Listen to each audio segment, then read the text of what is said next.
Hi there! Welcome to AOT Onboarding Wizard Part 4.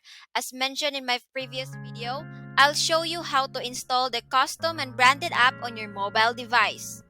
For Android, Chrome should be the default browser. Open Chrome, type the booking URL, click on the three dots in the upper right corner, add to home screen, or sometimes it says install app. Click install app, or if the pop-up prompt appears, click the pop-up. Here's the app icon. Open it, and customers can now book services or purchase memberships anytime, anywhere. For iOS, Safari should be the default browser.